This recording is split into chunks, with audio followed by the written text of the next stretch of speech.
Drop it on the random.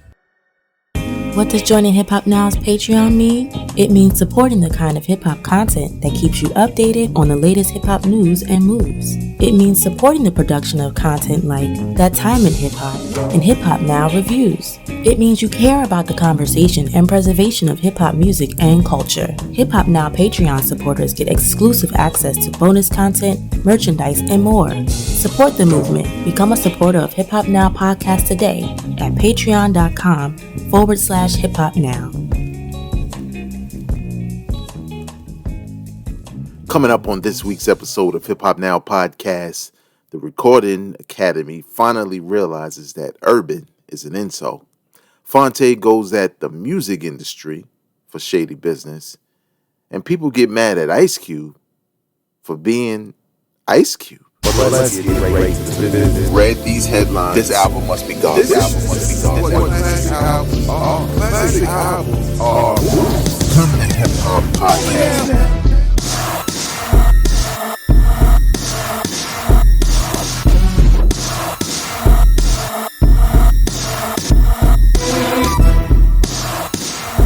What up, y'all? I am your host, Vegas, and this is Hip Hop Now Podcast, a podcast designed to catch you up on all things hip-hop, music, and culture that happened throughout the week. Returning listeners, what up?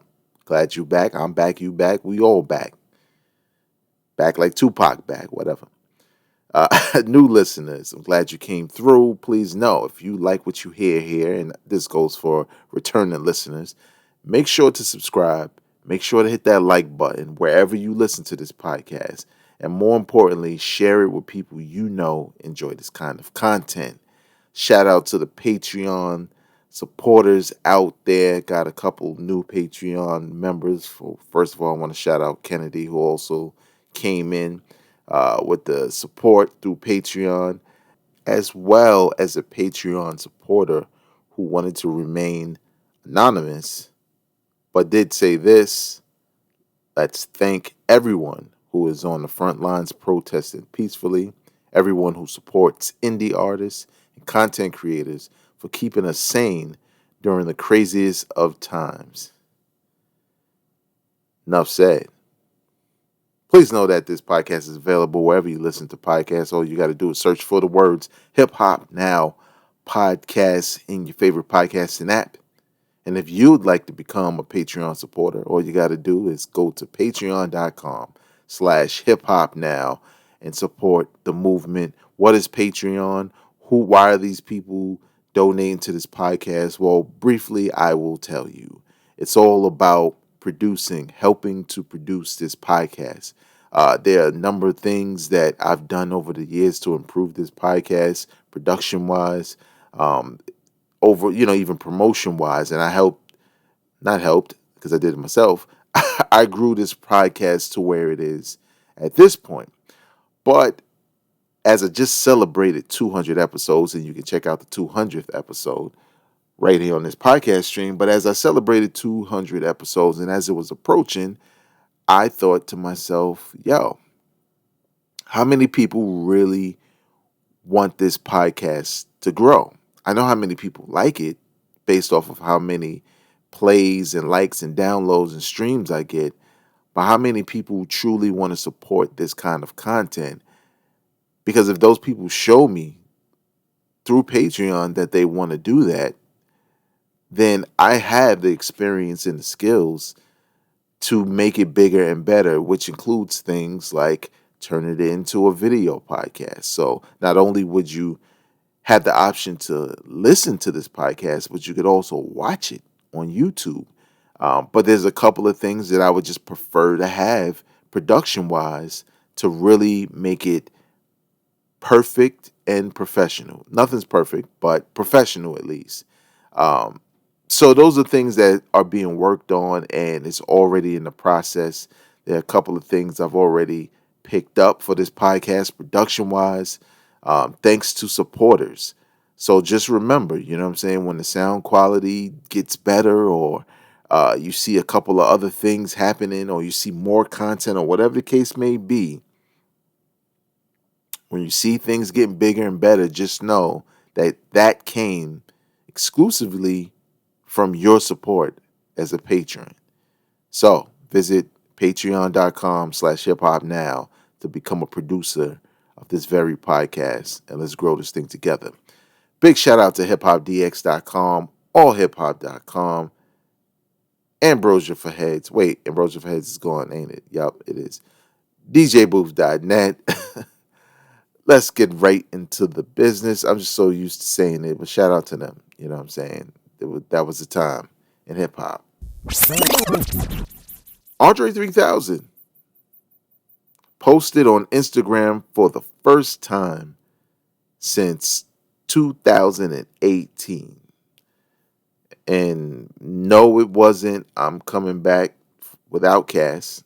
No, it wasn't I'm dropping a solo album. It was something a little bit different, and I think some people know, and if you know, you know.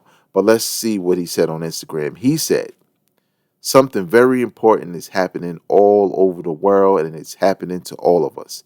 How does it make you feel? For 3 days, a selection of shirts inspired by a collective of my jumpsuits will be sold, and 100% of net proceeds will be donated to Movement for Black Lives. I'm not going to read that name or whatever. You can just go to a site to aid in their fight to end police brutality and racial injustice against black people. This is only one piece in the war against systemic racism. It takes all of us. Black Lives Matter at a minimum. And then they had a couple of hashtags. I mean, this is something, that should be expected of any brother, sister, whatever, especially in the entertainment industry that has a platform, that has followers, that is influential to their followers, to their fans or whatever. It's important that they say something. And look, even if they're white, if you feel some kind of way about it, say something. Now, if you say something off kilter and people come at you, well, then that's up to you. But if you agree with what's going on and you want to do something to really seek change, it can't be a moment that happens. You know what I'm saying? It has to be a movement, a literal movement. It has to be that the country is not letting down on, or letting up on, or settling at least for minor changes that don't mean anything in the long run. You know what I'm saying? So we'll see. Back to the music, though. The Recording Academy cuts the word urban Grammy months after Tyler, the Creator, called them out. And if you remember, at the 2020 Grammys, Tyler, the Creator, said this, and I quote, "It's just a politically correct word to say the N-word to me." Now, I remember that, and I talked about that on this podcast. There was a time where I didn't really care because of the word, urban was, basically how people referred to hip hop and R&B in a lot of cases, so especially R&B, like maybe from the 90s on, because R&B from the 90s started to lean a little bit more into the hip hop side. So all of it was being called urban, which is like another way to say ghetto, another way to say black, another way to say not white or over there or special, but not that kind of special you thinking of. You know what I'm talking about. But nevertheless, I'm glad it's happening. I'm just torn as to why someone had to lose their life on camera for you to realize these little things. Like, why hold on to the word urban? Why? Right? Why? A man didn't have to die for that to change, right? Nah. So it's just stupid. What's next? The Redskins going to finally wake up and say, you know what, we should change that name? It is what it is. So this past week, if you're from the future, you know what to do. You need to get your ass out of here. That's what you need to do. But this week, for some reason, a lot of people online, especially this one woman named Renee, I'm not going to say her last name, amongst and others, were under the impression that Ice Cube's account on Twitter had been hacked. Why, you say? Well, because, there was numerous posts up there talking about, history and changing black culture to, shame black faces like, pyramids, the Sphinx, and some anti-Semitic stuff, conspiracy theory stuff, posting things. This is photos and stuff like that, right? I mean, one dude said, and this is Jared on Twitter, said, "What in the world is going on with Ice Cube? He's been promoting incredibly bizarre stuff recently." Then one person said, "Ice Cube is melting down, sharing anti-Semitic imagery is helpful because." Then another dude said, "Ice Cube is really wilding the F out." Now, folks mad, look. And then Chuck English, shout out to him, dope rapper. Folks mad at Ice Cube for saying the same ish he been saying for 30 years. People, I know some of y'all are young. I know some of y'all don't know. You saw, I know you saw it. You saw Straight Outta Compton. You've heard of F the Police. Who was the first verse on there? Ice Cube, right? Dude, like, this is kind of, and I'm just going to make this a hip hop thing. I understand, what they're talking about is not necessarily hip hop, but it's related as it relates to Ice Cube. Y'all know I'm a big Ice Cube fan from back in the days. But this is my overall problem with 2020 and all the recent years where we had these type of situations as it relates to history, especially history with people who are around. Y'all claim to be fans of people and don't know them, right? Like, I see it with Jay-Z all the time. Why? Because some people hopped on the Jay-Z train with Blueprint. Then there's some people who hopped on the Jay-Z train when he married Beyonce. Or even further up, like, jumped on the Jay-Z train, maybe 5-10 years ago. But there's things that Jay-Z's been saying and doing since the 90s. And it's just that, yeah, maybe that's not how he rolls, but it is what it is. It's the same thing with Ice Cube. Some of y'all are really only thinking about, oh, I like Ice Cube, the actor. Now, you're only thinking about roles like what? Are We There Yet? 21 Jump Street. But you ain't thinking about roles like Boys in the Hood, Ice Cube's first major acting role, right? You're not thinking about that. Why? Because he is who he is. You do your research. Death Certificate. Probably hands down my favorite album of all time, right? The controversy behind everything being said on that record, the media was all over it, and they were some of the same things they were calling him now. They were calling him back then because he made a whole album about it. Why would you think his opinion is different? Because you like him now? Oh, he's safe now. Cube is safe. I could be around him. He's not a bad guy. He's not mad at me. Yes, he is. You know why? Because he's still Ice Cube. He's still F the Police. He's still Death Certificate. He's still Kill at Will, Jacking for Beats. He's like, what people don't realize is, and it's funny because it happens on both sides. So it's not just a fan thing, and artists don't do this sometimes. But I think when a person has opinions like that, that is what they mean. Or just when they say their opinions in general on record, that's their opinion. That's their true opinion. Now, when they're talking about things they did, that's when it goes up for question. You know what I'm saying? Because you can't talk about how many people you shot, murdered, how much drugs you sold, and you don't get locked down unless you're a snitch. One or the other is going to happen. But if you just have a strong opinion about something, chances are it's not going to change. And that's not going to change for Ice Cube. Why? Because Death Certificate wasn't the only album where he talked like that. It just wasn't. He had recent albums where he's kind of talked like that. He hasn't changed. He hasn't stopped being that dude. So when you see stuff like this and people going as far as saying, I think he was hacked, it's like, what Ice Cube do y'all know?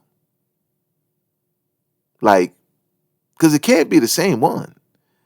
And it was the same thing, to bring it back, even though I thought he was a little bit wrong in how he went about it. But why were people surprised when Snoop Dogg said what he said about Gayle, just in that way? This is Snoop Dogg. You never heard Snoop Dogg albums from back in the day? Death Row? A Crip? He's from the hood. This is how he feels. This is how he thinks. This is how he communicates. Now, of course, he apologized and blah, blah, blah. And I thought myself it was a little harsh. But at the same time, I did realize that this was Snoop. I didn't be like, oh, such language. He been using his language. So just not to go on a rant and do all that extra stuff, I'm just saying, right? Stop being fans of people for half of their career, for 20 minutes of their career, for 5 minutes of their career. I can't tell you how to be a fan, but you just can't talk. You can't. You don't have an opinion. You don't have an opinion. How can you say, oh, that food is nasty and you ain't taste anything, right? You can't do that. How can you say an album's whack when you ain't heard it, right? You just can't. You don't have an opinion. An opinion is based off of what, your perspective on what you see or what you hear and whether or not you like it or dislike it. So the thing is why did you like Ice Cube, right? Obviously, he does a lot of things independently. He's not concerned about whether you're going to, bless him with another opportunity to make another Are We There Yet? He's probably contractually already locked in to be rich forever. So let's stop it, okay? Now, I'm going to be opinionated because Adrian Bronner says that his album, his debut album, is going to go platinum. It's going to go platinum. He said it will feature people like Young Thug, Rick Ross is on there, Meek Mill. If you don't know who Adrian Bronner is, you're just like, what rapper's that? He's not a rapper. He's a boxer. He was a boxer with a lot of potential. Some of it he was able to achieve, but he's somewhat of an underachiever, and he could have been a little bit better than that, especially once he started losing to cats. Because I'm a boxing fan, but he started losing to cats who I would think he could beat or at least challenge. But he's kind of always wanted to be more. And the fact that he's going to rap, and he would come out rapping to songs. I don't know if his boxing entrance to the ring was always his records. I know it was like other dudes there or whatever. But I can't even call it, to be honest, y'all. I can't. How can I? You know what I'm saying? Because one, I'm pretty sure I'm not gonna like what he makes. I know I said you can't say that that an album is gonna be whack if you haven't heard it. But believe you me, they don't call me Vegas for a reason. I'm willing to take that bet and take your money. It's going to be trash. Why? Because that dude just ain't all there. Now, is it going to go platinum? I don't know if I would take that bet because we live in a time where people buy other people's music a lot of times because they don't have anything to do with the music. It's because they're the it person and, they're hot and everybody else is talking about them and everybody else is listening, so why not? So it is what it is, but I can't say I'm looking forward to it. Young Buck is reportedly 100% broke and living off of his girlfriend. Now, some might say, how could that be? You were with G Unit. At one point, G Unit was the premier record label, and you were one of its main stars. But I'm here to tell y'all, if you don't know already, that means nothing. It means nothing. Why? Because I could tell you a million stories of running into people who were a part of things that were at the mountaintop, and you see them now and you wonder, how is it possible that you have less money than me? And I don't have a lot of money, but how's that possible? Now, there's a number of factors there. Obviously, you're getting lump sums of money. You got bills to pay, right? Or you get lump sums of money and you spend it on things like chains and other jewelry and cars. And, you don't invest in things that could make you money. So when your money stops coming in, you still got money coming in. You get what I'm saying? Royalty checks aren't enough. They don't come every day. They don't come every 2 weeks like somebody who has a regular job. Sometimes you don't know when they're going to come. You just straight homeless like him, and then boom, bam, you rich again because a check came. Or maybe you're not rich again. Maybe you just survive for the next 6 months, and now you're hustling. The record industry can be a very cruel and crazy place to be in. And if you don't educate yourself on the laws, on the contracts that you're going to sign, even if you're going independent and you're working out other deals, you just have to be mindful of how you're going to sustain, because some people aren't lucky enough to even be in the position that Young Buck was in. And there are a lot of people who just don't know what to do with their money. And then he had all kinds of other issues. But I think the only thing to me that can really make this true beyond the usual, record industry stuff is Young Buck didn't do enough to sustain why people should be checking for him, right? Because there are plenty of artists who are part of something that were able to go off to the side and do their own thing. And they still do shows, and they have a fan base that's loyal, and they can go to different towns, and it'll be packed in whatever venue they in, and they'll get their money. And they sustain themselves like that. You know what I'm saying?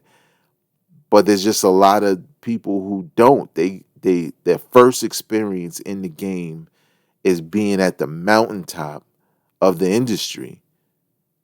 So they become accustomed to that lifestyle. They try to keep up with that lifestyle, but they're not preparing anything in the background so they can sustain it, or at least not go back to zero, or in some cases be worse off than you were before you signed the deal. So I could absolutely believe this, because somebody like Young Buck needs a situation, but I don't know what the situation is with him. There could be a reason why people don't want to do deals with him.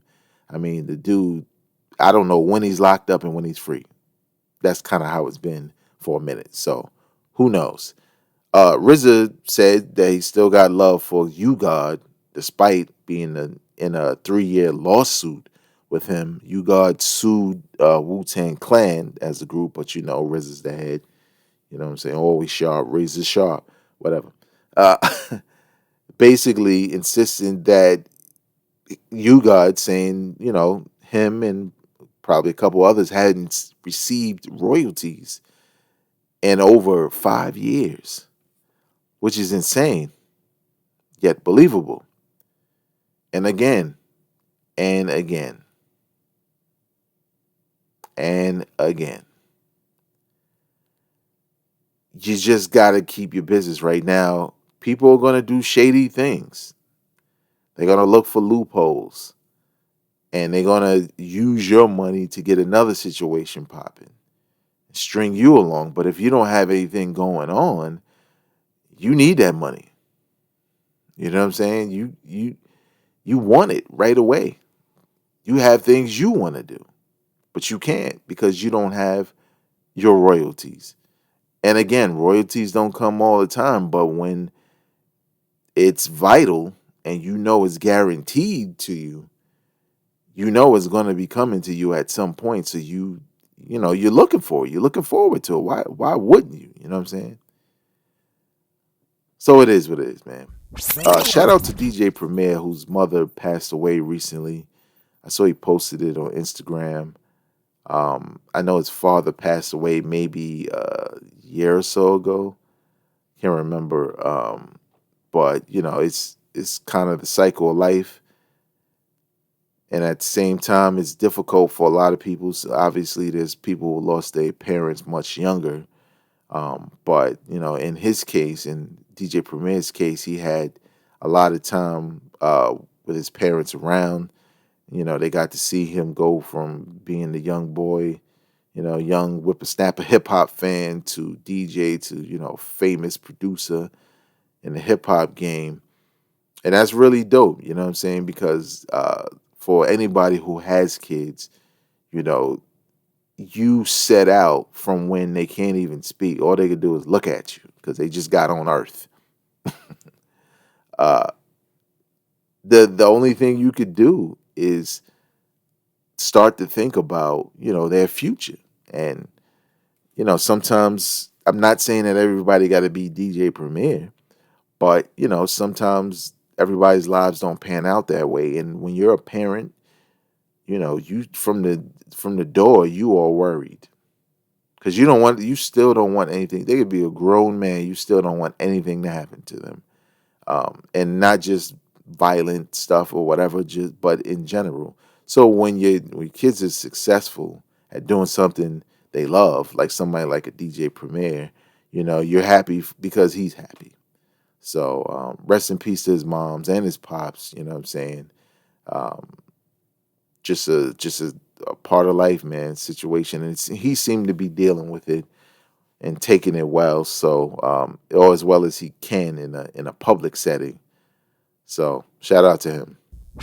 And lastly, Phonte of Little Brother, Foreign Exchange, if you don't know, took some shots at the music industry, basically following BMG's admission of wronging black artists over the years.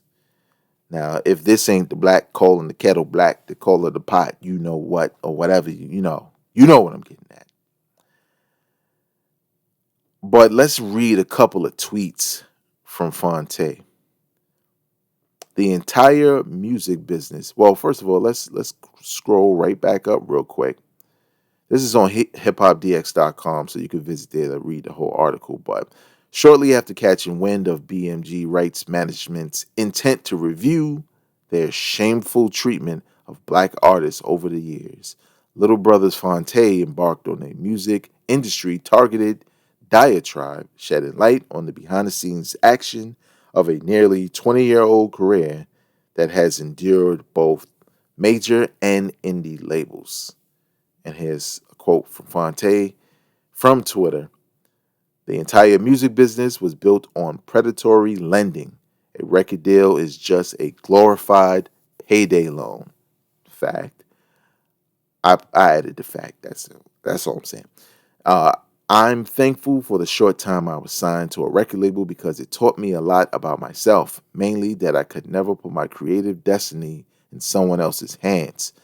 My spirit just won't allow it. Now, this is the thing, right? I'm not gonna. Okay, let's just read a couple more. I'm grateful for the supporters who have followed me throughout the 17-year journey, and I feel blessed to exist in a creative space that's uniquely mine. I've been releasing my own music independently for 12 years now, and I still have days where I look down like, holy F, I'm really flying this plane. Now, this is the thing about this whole situation, right? Because again, I've seen people say this on social media. I've heard it being talked about for years when, you know, people talk about like Puffy and they just talk about, you know, bad record label deals. But they don't talk about everybody else. Like That is the foundation of the record industry, is to get talent and make as much money as possible off of them, and in a lot of situations, not giving them their just due as the talent. Now, in a lot of cases, there are absolutely situations, right? I don't care if somebody has a hit record and it's your favorite song. If they only performed it, they're not going to make as much money unless they have a great deal. But typically, when you're just a person who performers are a dime a dozen. But if you can write and you can produce and maybe you can A&R and you can do all these different things and you work those things out for your own projects, well, you have way more money coming your way because you have, different revenue streams coming in. Oh, I produced it. I have that coming in. I can get my money off of that. I can get my money off of writing the lyrics, you know.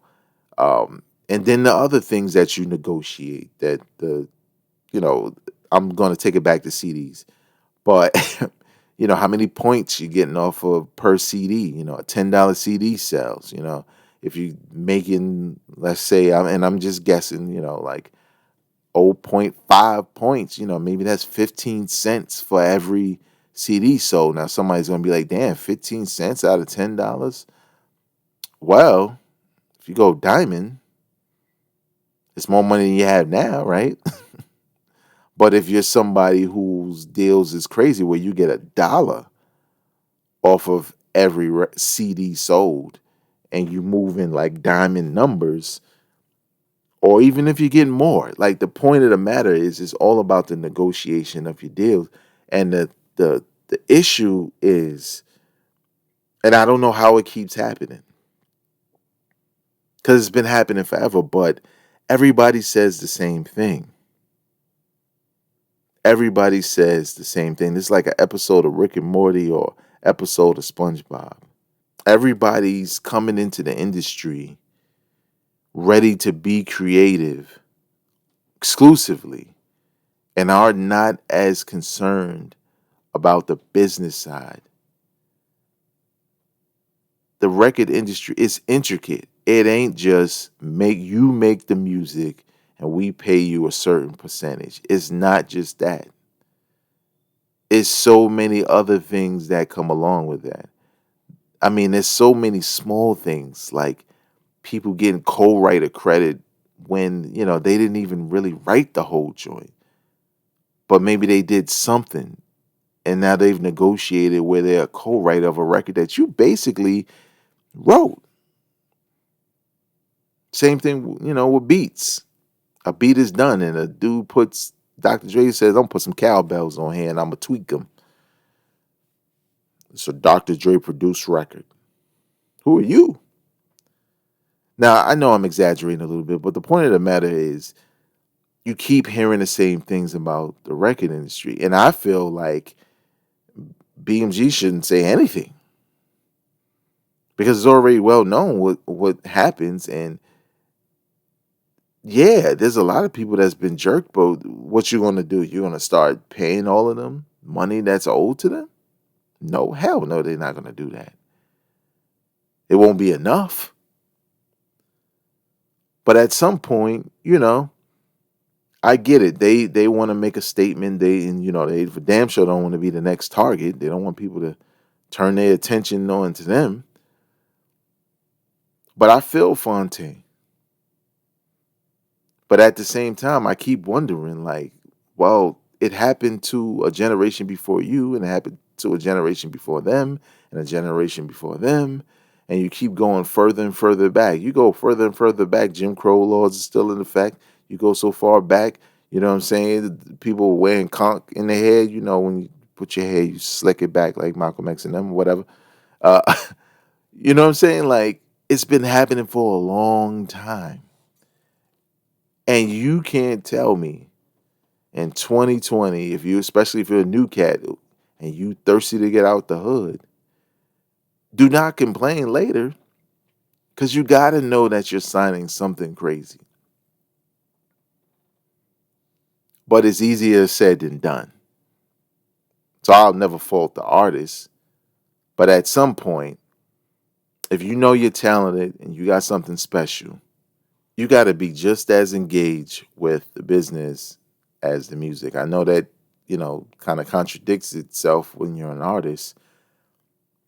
But, I mean, you can't tell me that it's not important, because you don't want to turn up 10 years later or so really concerned about the business now when you should have been in the beginning. It's choices, man. It's choices.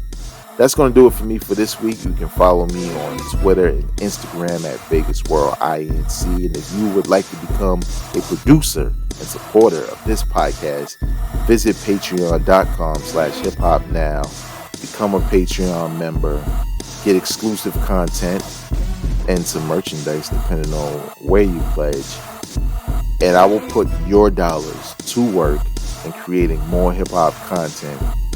Until next time, y'all, I am not a critic. I'm a fan. Peace. Drop it on the random.